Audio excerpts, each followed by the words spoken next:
It'll be one to go this time by. Coming to the green, buddy. Coming to the green. Let's go get him. Go, go, go. Dig, dig, dig. Go, go, go, go. Get your motor running. Head out on the highway.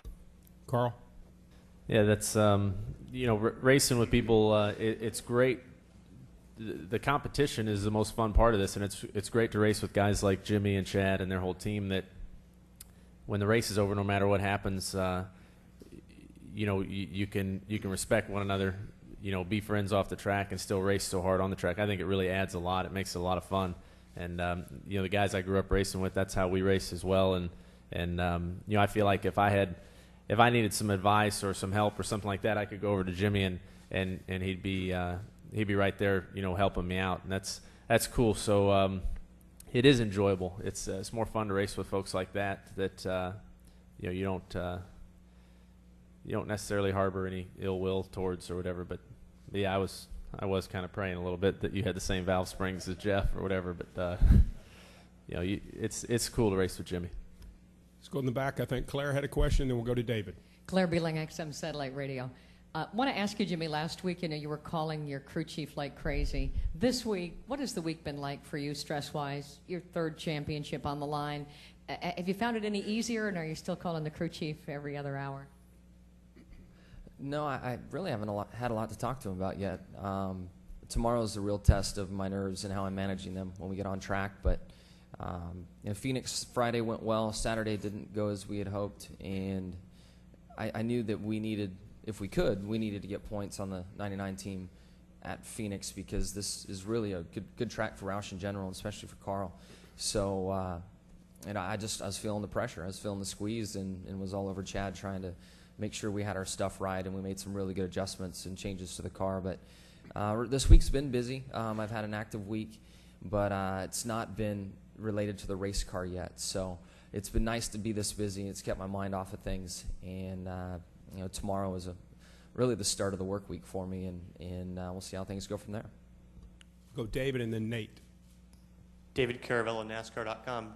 Jimmie, there were some points earlier in the season where you guys were clearly trying to find it a little bit. Las Vegas, kind of comes back to memory. How much concern was there then, and when did you guys really feel like you had righted the ship, so to speak?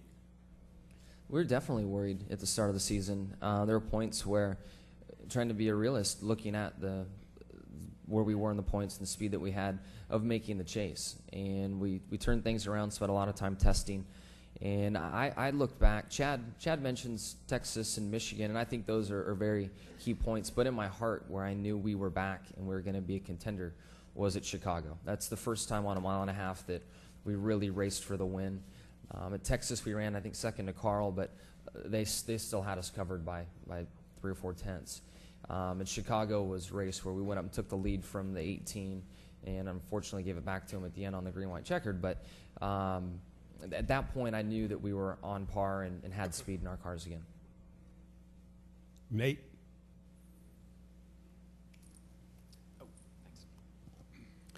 Nate Ryan, USA Today. In the 156 times you guys have raced together in the Sprint Cup Series, there's been no time that Carl has made up 141 points on Jimmie, but there was one time that he made up 127 points on Jimmie at Homestead in 2005. So the question would be, coming into this track, knowing that there's been some history here where Carl's made up a lot of ground, Carl, does that give you maybe a glimmer of hope going into this thing on Sunday? And for you, Jimmie, with you on the precipice of winning your third straight title, is that sticking in your mind a little bit? I was wondering who was going to bring up precipice. Can we get a definition for the word, please? Yeah, the event horizon.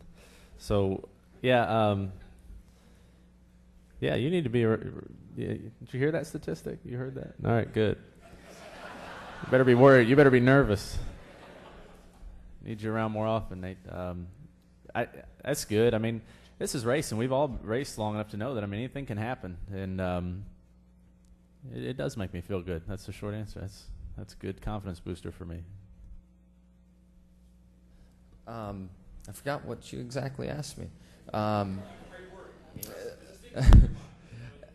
Absolutely. The thing I'm focused on the most is is how we could lose this championship. And last weekend we did a very good job of getting some more points to take it out of a situation where if we just weren't running right, the 99 team would have a chance. Now we're in a position where if we make a big mistake or have a parts failure, is what it would take. So I feel good about things, but at the same time, I know that possibility exists. This is motorsports.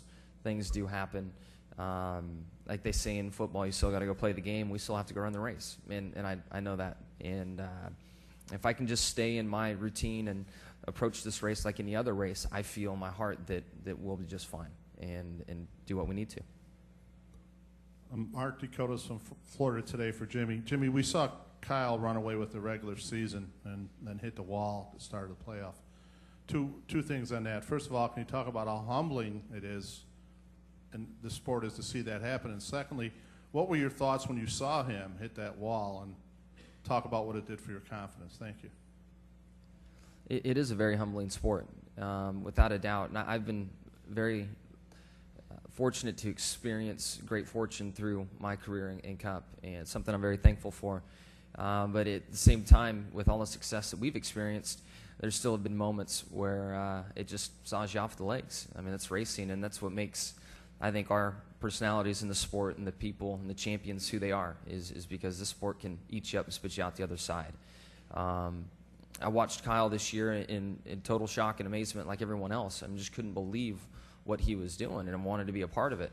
I look at the 99 car and say those guys, if you look at consistency over the whole year, they matched Kyle's pace.